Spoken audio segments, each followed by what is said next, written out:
Will the real Randy Gardner please stand up? In 1964, high school student Randy Gardner successfully stayed awake for 11 days and 24 minutes, setting the world record for the longest a human has gone without sleep. Over the several days awake, Gardner experienced everything from mood changes, memory lapses, random hallucinations, to temporarily losing the ability to identify objects and recall words. But you don't have to stay awake for multiple days to experience detriments from lack of sleep, as neuroscientist Matthew Walker will tell you. I would like to start with testicles. Men who sleep 5 hours a night have significantly smaller testicles than those who sleep 7 hours or more. In his book Why We Sleep, Walker explains the ins and outs of just how bad too little sleep is not only for your reproductive, cardiovascular, and immune health, but learning and cognition as well. Interestingly, lacking sleep even affects you socially.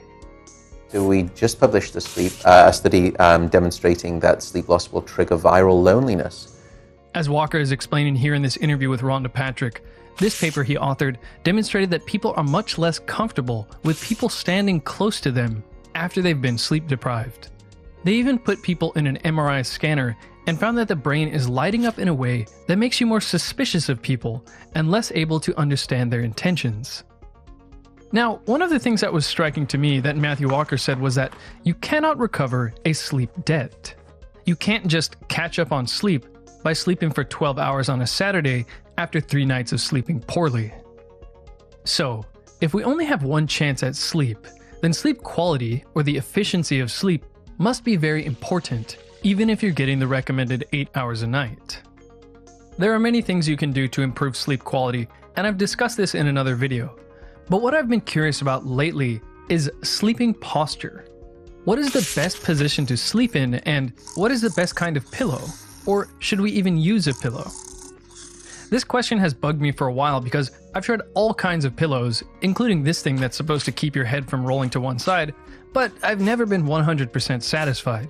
Oh man, you want a bad night? Try sleeping on one of these! The first thing I thought might be worth looking at is how other primates sleep.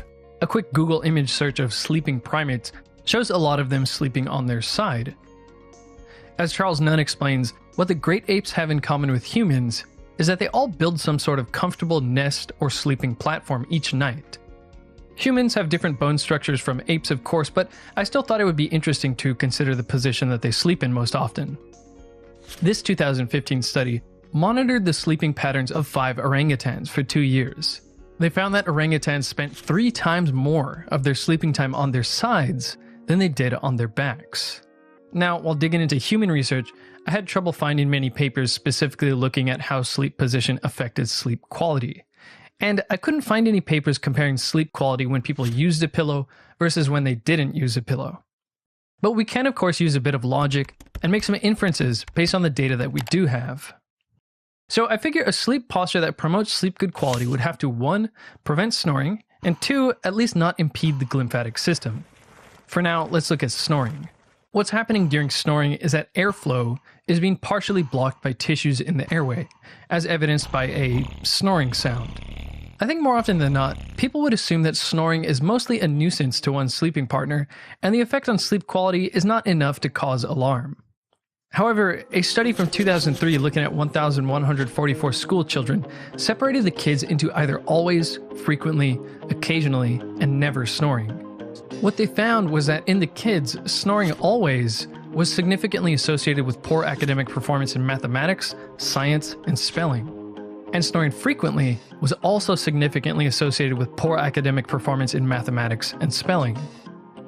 Another study from 2001 found that children with lower academic performance in middle school are more likely to have snored during early childhood. Another study from 1994 showed that between age 4 and 7, daytime sleepiness, hyperactivity, and restless sleep were all significantly more common in the habitual snorers than in those who never snored. And yet another study from 2005 titled "Snoring Predicts Hyperactivity 4 Years Later" shows that snoring and other symptoms of sleep-disordered breathing are strong risk factors for future emergence or exacerbation of hyperactive behavior. I could go on with several more studies showing children who snore secrete less growth hormone, how snoring is associated with headache and daytime sleepiness, as well as high blood pressure, heart attack, and stroke, but we can get into the full details in another video. For now, here's 2 recent nights from just the other week tracking my sleep with the app Snore Lab. Here's a night where I snored a lot, and slept about 7 hours.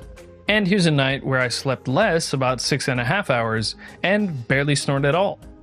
Most of what the app picked up was me rustling around and my air conditioner turning on and off. As indicated by the orange frowny face, I distinctly remember being very groggy this particular morning when I snored a lot, but quite refreshed on this morning when I didn't snore that much. One pretty clear example of snoring being disruptive to sleep quality is the fact that it seems to wake me up. On the nights that I do snore, the recording will show that the snoring sometimes wakes me up enough to rustle around or change positions.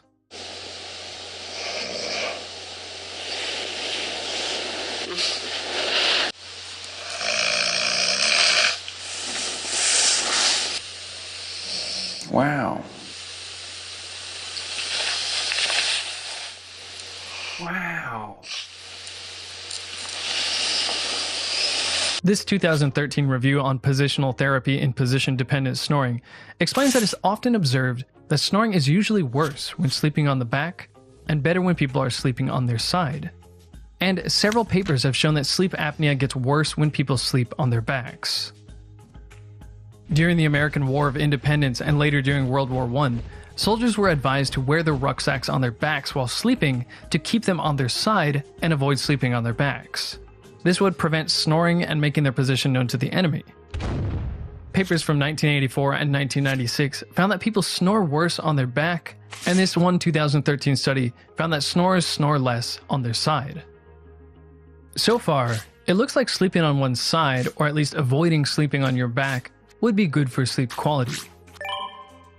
This study from 1983 found that consistently, poor sleepers spent more time on their backs with their heads straight. Now, what about pillows? There are several types of pillows, and most of the ones advertised to improve sleep quality aim to support the neck. There is a natural curvature in the neck, a lordosis, and you can lose that and develop something called flat neck syndrome. This is developed presumably from looking down all the time, probably at your smartphone or using a pillow that is too high. But if we want to sleep on our sides, we shouldn't need to worry too much about having the perfectly shaped pillow. You can just get one that keeps your neck from bending too much while you sleep on your side. Moving on, to further evaluate sleep positions that promote good sleep quality, the position should be good for glymphatic transport. In the body, we have something called the lymphatic system that helps with each organ's problem of waste clearance. This network of vessels extends through the body and collects cellular debris, proteins, and other waste from the spaces between the cells so that it can be disposed of. The brain, however, does not have lymphatic vessels that it can use for waste clearance. As neuroscientist Jeff Iliff explains in his TED Talk, this doesn't make much sense considering the adult brain uses about 25% of the body's energy budget and generates a considerable amount of metabolic waste. So how then does the brain solve its waste clearance problem? The brain's solution to the problem of waste clearance, it was really unexpected. It was ingenious. So the brain has this large pool of clean, clear fluid called cerebral spinal fluid. We call it the CSF. The CSF fills the space that surrounds the brain, and waste from the inside of the brain make their way out to the CSF, which gets dumped along with the waste into the blood. In the brain, there is a specialized network of plumbing that organizes and facilitates this cleanup process. You can see that in these videos, the frame on your left shows what's happening at the brain's surface, and the frame on your right shows what's happening down below the surface of the brain within the tissue itself. The blood vessels are labeled in red, and the cerebrospinal fluid that's surrounding the brain in green. And as it flushed down into the brain along the outsides of these vessels, it was actually helping to clear away, to clean the waste from the spaces between the brain cells. What's interesting is that all this is happening when you're asleep. The video on the left shows how much of the cerebrospinal fluid is moving through the brain of a mouse while it's awake. Barely anything. But when the animal goes to sleep, the CSF rushes into the brain to rinse and clean it out. Alzheimer's disease is an example of how important this sleeping brain cleanup procedure is. A hallmark of Alzheimer's disease is the buildup of a peptide called amyloid beta, and the glymphatic system helps clear this stuff out of the brain. The research on sleeping position affecting glymphatic transport is very limited, but this 2015 study had rodents sleep on either their side, back, or stomach, and were monitored via magnetic resonance imaging. They found that glymphatic transport was most efficient in the lateral position, on their side. Dr. Maaike Nedergaard said, "It is interesting that the lateral sleep position is already the most popular in humans and most animals, even in the wild.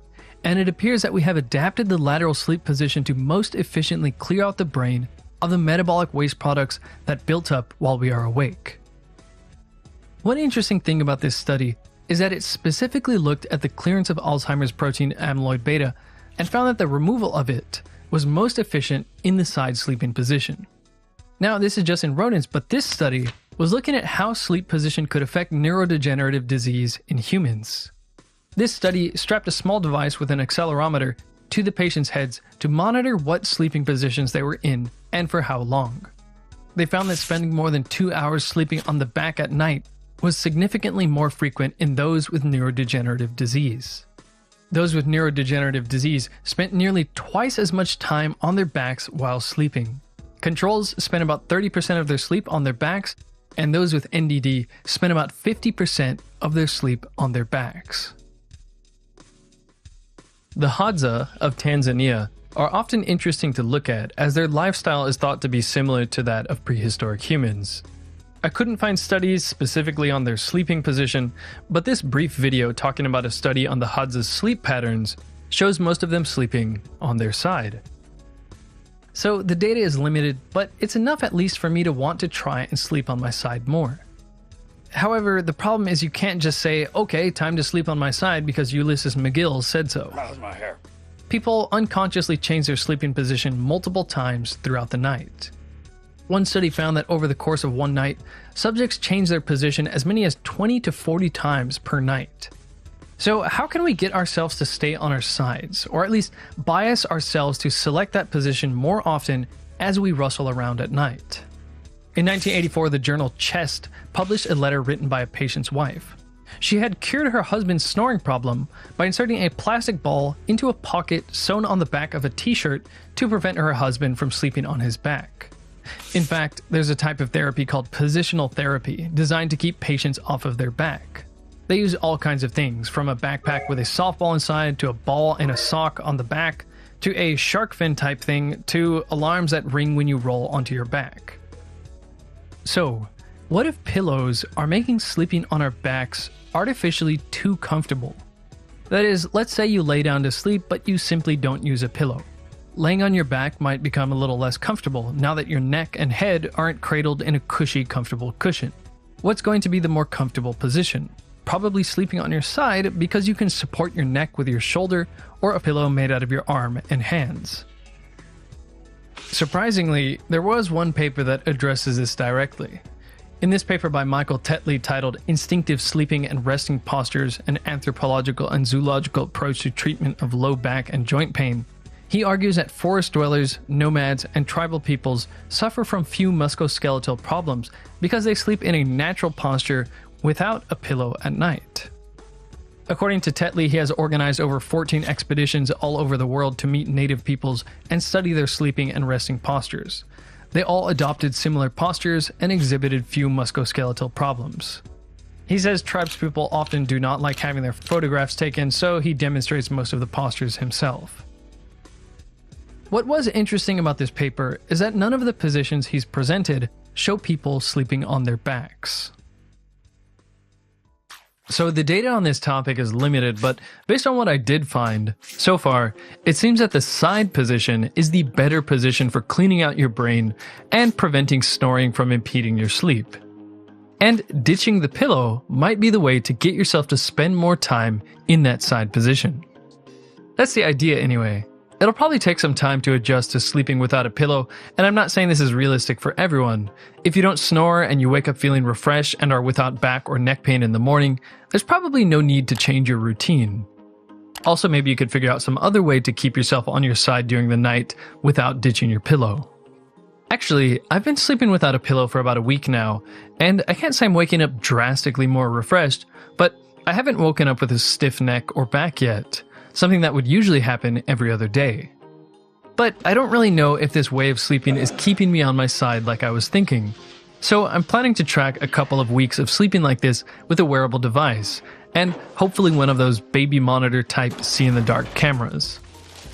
I'm planning to post updates on my Instagram every now and then, and at the very end of the experiment, I'll post a thorough video on YouTube letting you know how it all went. And if any of you would like to join me in the sleep experiment, I'll write in the description how I plan to do it. Also, if any of you have done a sleep tracking experiment yourself in the past, please let me know in the comments or on Instagram what you use to track your sleep. This video was sponsored by KenHub, which is where most all the anatomical images used in this video came from. If you're a medicine, nursing, or physiotherapy student and want a way to drastically reduce the frustration involved with packing ridiculous amounts of anatomy information into the thing between your two auditory ossicles, you should definitely check out KenHub. With hundreds of engaging videos, interactive quizzes, complete articles, and a full atlas with stunning images, KenHub is the best tool for learning anatomy I've come across, and it actually makes the process fun. Make sure and check out KenHub at kenhub.com.